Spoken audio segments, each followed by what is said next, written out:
नमस्कार मंडळी, आज मी ज्ञानेश्वरी या पवित्र ग्रंथामधील अध्याय 4 ओवी क्रमांक 121 ते 150 यांचे पठन करणार आहे. ओवी क्रमांक 121. मनोनी ब्रह्मतेची कर्म ऐसे बोधा आले जया सम, तया कर्तव्य ते निष्कर्म धनुर्धरा.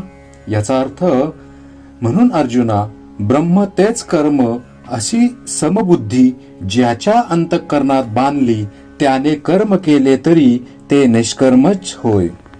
ओवी क्रमांक 122.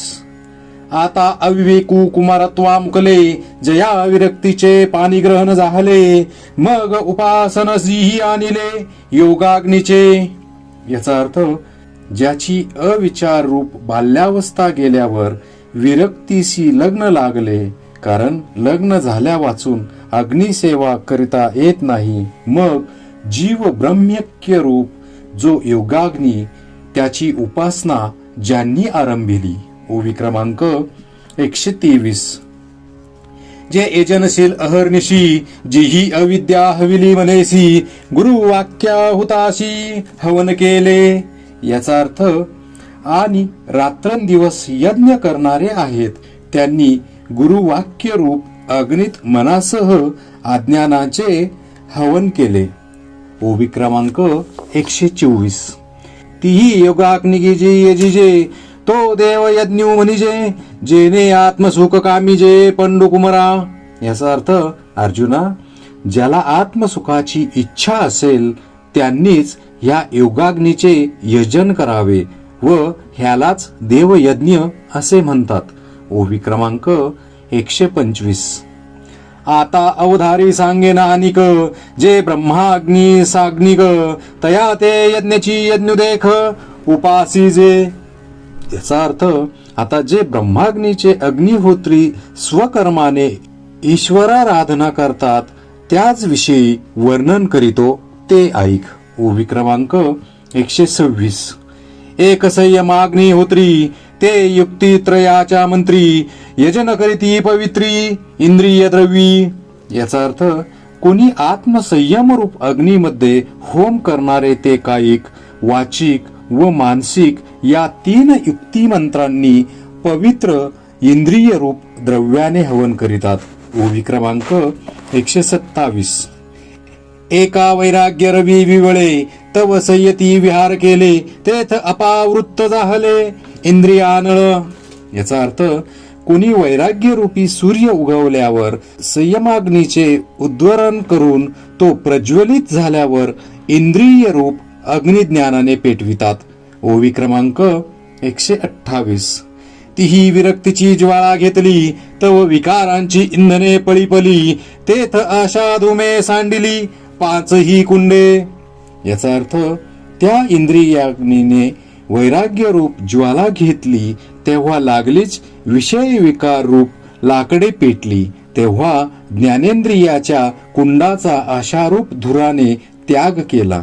ओवी क्रमांक 129. मग वाक्याविधीची या निर्वडी, विषय आहुती उदंडी, हवन केले कुंडी इंद्रियाग्नीच्या.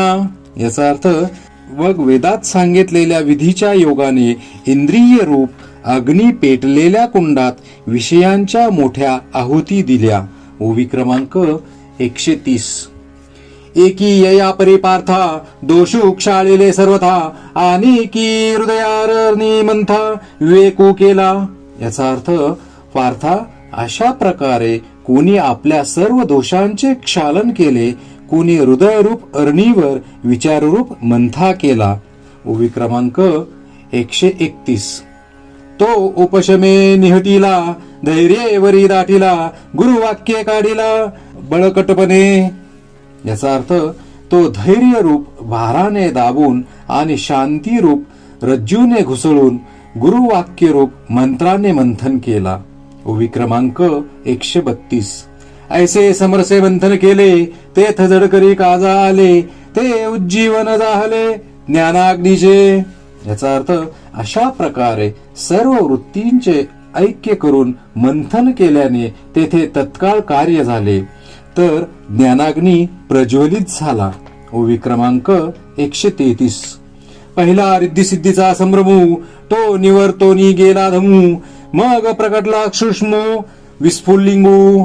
याचा अर्थ तेव्हा प्रथम रिद्धिसिद्धीचा मोह हाच उत्पन्न झालेला धूर नाहीसा होऊन मग सूक्ष्म अशी अग्नीची ठिणगी उत्पन्न झाली. ओवी क्रमांक 134. तया मनाचे मोकळे तेची पेटवन घातले, जे यमनियमी हळू वारले आई ते होते. याचा अर्थ शमदमांनी शुष्क झालेले जे निर्दोष मन त्याचे अग्नीला पेटवून घातले. ओवी क्रमांक 135. तेने साधुकूपने ज्वाळा समृद्धा, मग वासनांतराची या समिधा, स्नेहेसी नानाविधा जाळीलिया.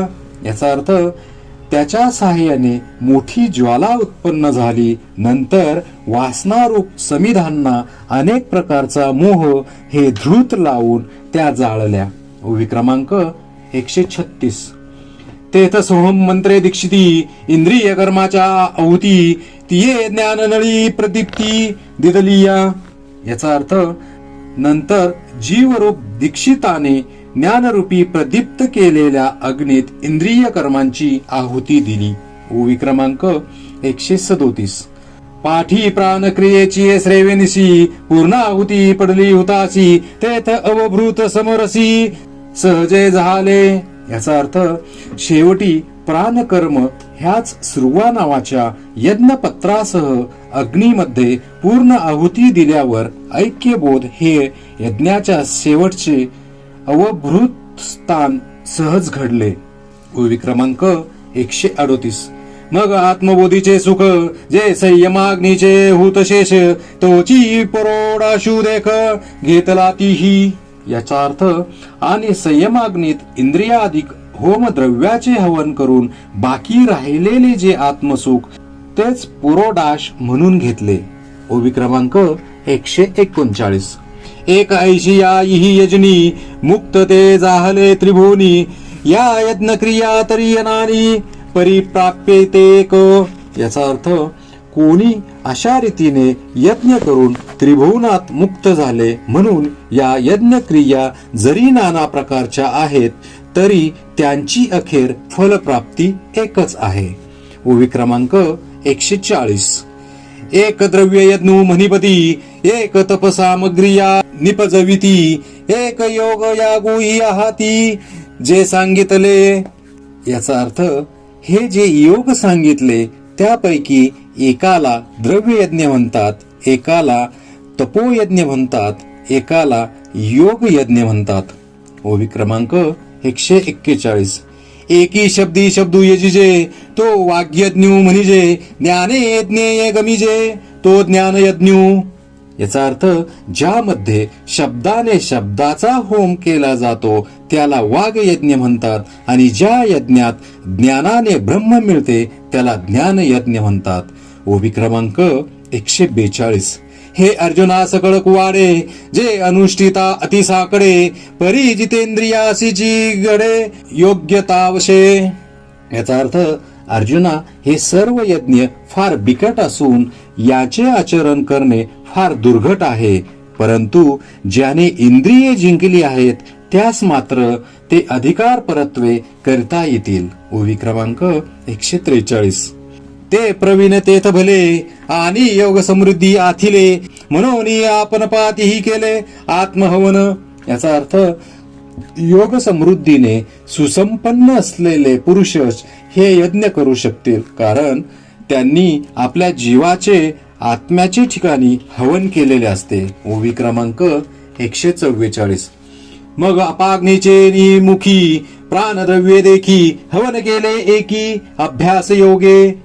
याचा अर्थ कुणी अभ्यासाचे योगाने अपान वायुरूप अग्नीत प्राणवायुरूप द्रव्याचे हवन करीतात. ओवी क्रमांक 145. एक अपानो प्राणी अर्पिती, एक दुही तेही निरुंधिती, ते प्राणायामी मणिपती पंडुकुमरा. याचा अर्थ हे पंडुकुमरा, कोणी अपान वायू प्राणवायूत मिळवितात आणि कोणी दोनही वायूंचा निरोध करतात त्यांना प्राणायामी यज्ञ करणारे असे म्हणतात. ओवी क्रमांक 146. एक वज्रे योग क्रमे सर्वाहार संयमे प्राणी प्राणू संभ्रमे हवन करीती. याचा अर्थ कोणी हट योगाच्या क्रमाने सर्व आहार जिंकून प्राणवायुरूपी अग्नीत त्वरेने प्राणांचे हवन करतात. ओवी क्रमांक 147. ऐसे मोक्ष काम सकळ समस्त हे यजनशीळ जिही यज्ञद्वारा मनोमळ क्षाळन केले. याचा अर्थ अशा प्रकारे मोक्ष प्राप्तीचीच इच्छा करणारे हे सर्व सांगितलेले यज्ञ करते असून त्यांनी त्या यज्ञाच्या द्वारे आपले क्राम क्रोधाधिक विकार नाही तसे केलेले असतात. ओवी क्रमांक 148. जया अविद्या जात जाळिता जे उरले निजस्व भावता जेथ अग्नियानी होता उरेची ना. याचा अर्थ अशा प्रकारे सर्व अविद्या अज्ञान जाळून टाकल्यामुळे त्याला स्वाभाविकपणेच शुद्ध स्वरूप उरते व अग्नी आणि यज्ञ करणारा असा द्वैत भाव राहत नाही. ओवी क्रमांक 149. जेथ एजित याचा कामुपुरे यज्ञीचे विधान सरे मागुते जेथुनी ओसरे क्रिया जात. याचा अर्थ ज्या ठिकाणी यज्ञ करणाराची इच्छा पूर्ण होऊन यज्ञ क्रिया संपतात आणि अर्थात शेवटी सर्व कर्मे नाहीतशी होतात. ओवी क्रमांक 150. विचार जेथ न रिगे हेतू जेथ न निगे जे दैत्य दोष संगे सिंपे चिना.